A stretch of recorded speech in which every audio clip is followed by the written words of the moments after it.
यूं ही नहीं मैं बन जाता हूं। कुदरत के कोने कोने से खूबियां खोज लाता हूं। गुणवत्ता की गहराइयों का गोताखोर हूं मैं। यूं ही नहीं मैं रजनीगंधा बन जाता हूं। पाकिस्तान का नया रोना, मोदी ने और तालिबान ने मिलकर क्या पाकिस्तान में ट्रेन हाईजैक करवा दिया है क्या? सच क्या है हम बताएंगे। भारत से हर युद्ध हारने वाली पाकिस्तानी फौज अब बलूच आर्मी के हाथों कैसे पिट रही है।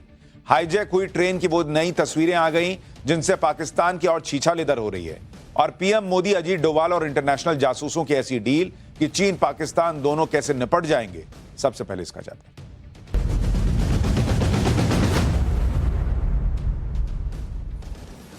एक तरफ भारत के प्रधानमंत्री नरेंद्र मोदी हैं जो ग्लोबल लेवल पर भारत को पावरफुल बनाते जा रहे हैं, जिनके सामने अंतर्राष्ट्रीय अवार्ड्स की झड़ी लगी हुई है, लाइन लगी हुई है। मुस्लिम देश भी अपने यहां का हाईएस्ट अवार्ड अगर किसी को देते तो नरेंद्र मोदी। जिस देश में जाते हैं वहां का सर्वोच्च सम्मान से उन्हें नवाजा जाता है। दूसरी तरफ भारत का पड़ोसी पाकिस्तान है, जिसकी अंतर्राष्ट्रीय बेइज्जती का चैप्टर ही खत्म होने का नाम नहीं ले रहा। पहले चैंपियंस ट्रॉफी में हार गया, फिर अमेरिका ने पाकिस्तानी राजदूत को वीजा होने के बाद धकिया के वापस भेज दिया के बाद निकलो यहां से। और अब ट्रेन हाईजैक, इसको लेकर भयंकर छीछालेदर पाकिस्तान की हो रही है। घनघोर बेइज्जती तक तो ठीक है क्योंकि पाकिस्तान को इसकी आदत बनी हुई है, लेकिन प्रधानमंत्री नरेंद्र मोदी ने ट्रेन हाईजैक करा दी है ये वाली। सिर्फ इतना ही नहीं, पाकिस्तान ने अपनी इस फर्जी कहानी में अलग लेवल का मिर्च मसाला लगाया। पाकिस्तान यह भी कह रहा है कि भारत ने तालिबान की मदद से ट्रेन हाईजैक कराया। मतलब जो मन में आ रहा है, पाकिस्तान अनाप शनाप आर्मी के सामने उसकी ताकत पस्त दिख रही है। हाईजैक हुई ट्रेन को छुड़ाने की कोई प्लानिंग, कोई हलचल अभी तक पाकिस्तान में दिख नहीं रही, जिससे लोगों का गुस्सा भड़क रहा है। बंधकों को छुड़ाने के लिए पाकिस्तान ने जो झूठ बोला था उसकी पोल खुद पब्लिक खोल रही है। इतना ही नहीं, कुछ समय पहले पाकिस्तान के गृह मंत्री ने कह दिया कि बलूचिस्तान में ऑपरेशन की जरूरत ही नहीं है, उनका एक पुलिसकर्मी सब संभाल लेगा। एक पुलिसकर्मी। लोग अब उनके पुराने बयान वायरल कर रहे हैं, लोगों को बचाया कैसे जाए, और इसलिए अलाय बलाय बोल रहे हैं। एक्शन ढेले भर का नहीं और मसालेदार कहानी सुना रहे हैं। अरे कहानी सुनाने से होता है बॉस।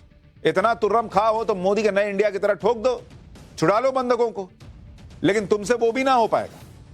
खैर, पाकिस्तान में इस वक्त क्या हो रहा है, क्या वाकई मोदी और तालिबान ने ट्रेन हाईजैक करा दी है?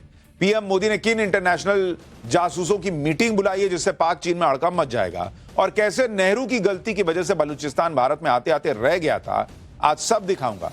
लेकिन पहले जो चल रहा है उसकी एक झलक देखिए।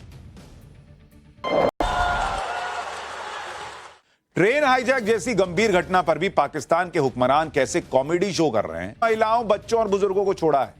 मतलब कोई पाकिस्तान की आर्मी ने नहीं छुड़ाया था, वो बलोच लोगों ने छोड़ दिया, बलोच आर्मी ने छोड़ दिया कि भाई बुजुर्ग, महिलाओं और बच्चों को छोड़ना चाहिए, तो मानवता की बात है। बलोच आर्मी ने कहा कि उन लोगों से उनकी कोई दुश्मनी नहीं थी तो छोड़ दिया।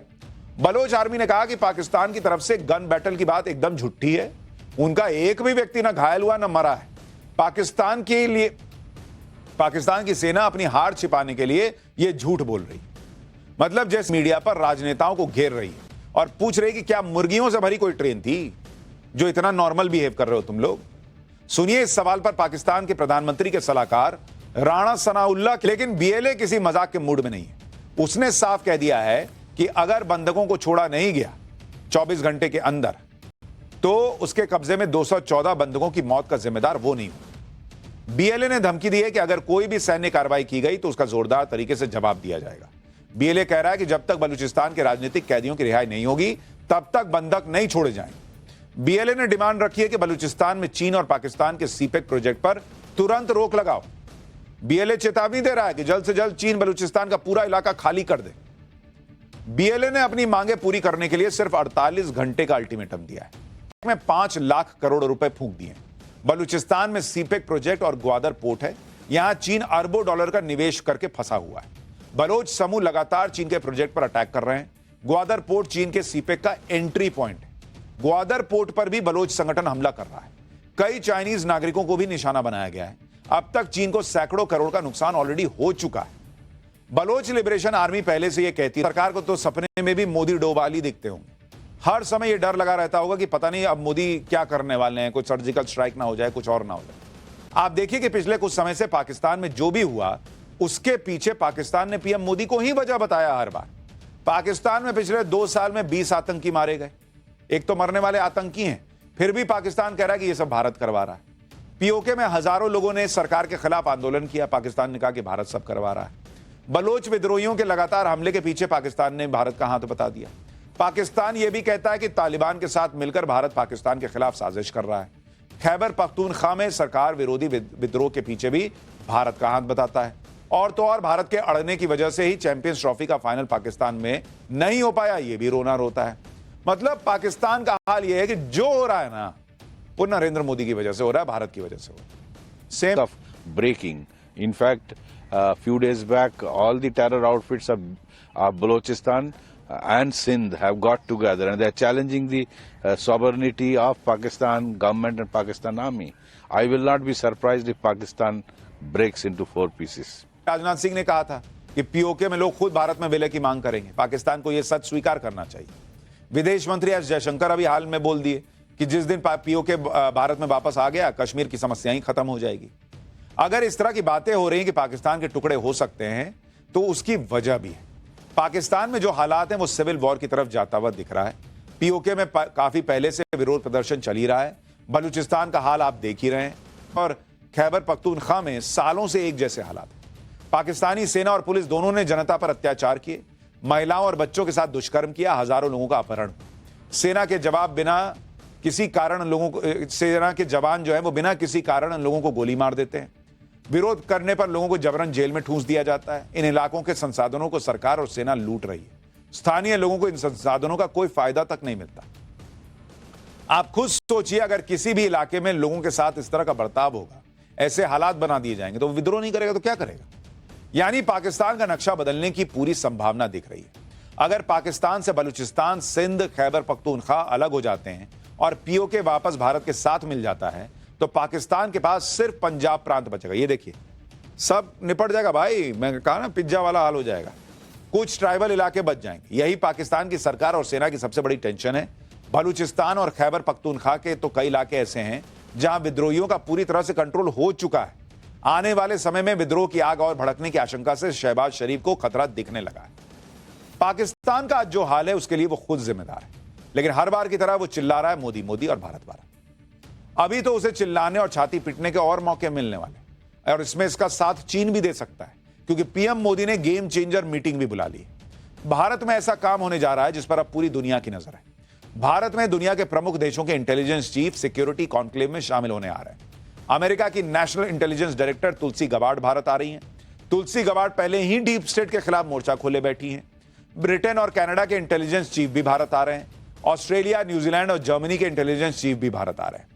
कुल मिलाकर 20 से ज्यादा देशों के इंटेलिजेंस चीफ और सुरक्षा अधिकारी भारत आ रहे हैं। 16 मार्च को इस सिक्योरिटी कॉन्क्लेव की अध्यक्षता भारत के एनएसए अजीत डोभाल करेंगे।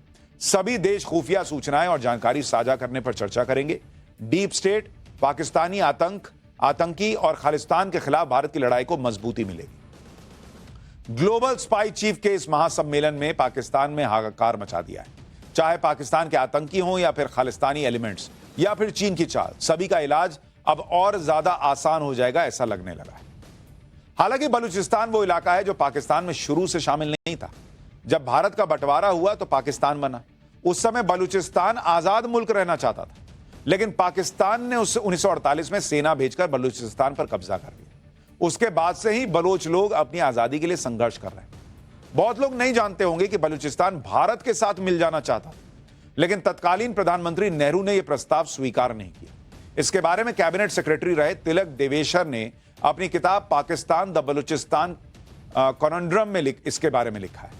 उसके मुताबिक बलोच नेता खुदादाद खान ने अंग्रेजों से बलूचिस्तान की आजादी की संधि की थी। 1946 में जवाहरलाल नेहरू ने बलूचिस्तान की आजादी को नकार दिया। अंग्रेजों के जाने के साथ ही बलोचों ने अपनी आजादी की घोषणा कर दी। पाकिस्तान ने यह बात मान ली थी, लेकिन बाद में पाकिस्तान मुकर गया। 1948 में सेना भेजकर पाकिस्तान ने बलूचिस्तान को अपने साथ मिला लिया। 1948 में ही पाकिस्तान ने बलोच नेता खुदादाद खान को गिरफ्तार भी कर लिया। खुदादाद खान से जबरन पाकिस्तान में विलय के समझौते पर साइन करवाया गया।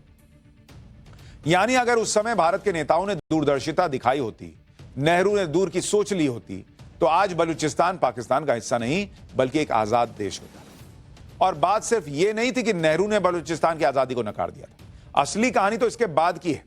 तिलक देवेशर ने अपनी किताब पाकिस्तान द बलूचिस्तान कॉन्ड्रम में यह लिखा है कि मार्च 1948 में ऑल इंडिया रेडियो पर एक प्रेस कॉन्फ्रेंस का प्रसारण हुआ। प्रेस कॉन्फ्रेंस में कहा गया था कि खुदादाद खान भारत में बलूचिस्तान का विलय कराने के लिए तैयार थे। विलय के प्रस्ताव पर तत्कालीन पीएम नेहरू ने मना किया। हालांकि बाद में नेहरू ने प्रेस कॉन्फ्रेंस में इन बातों से पल्ला झाड़ लिया। नेहरू ने विलय की खबरों को झूठा और मनगढ़ंत बता दिया। लेकिन फिर जो आज हो रहा है वो सबके सामने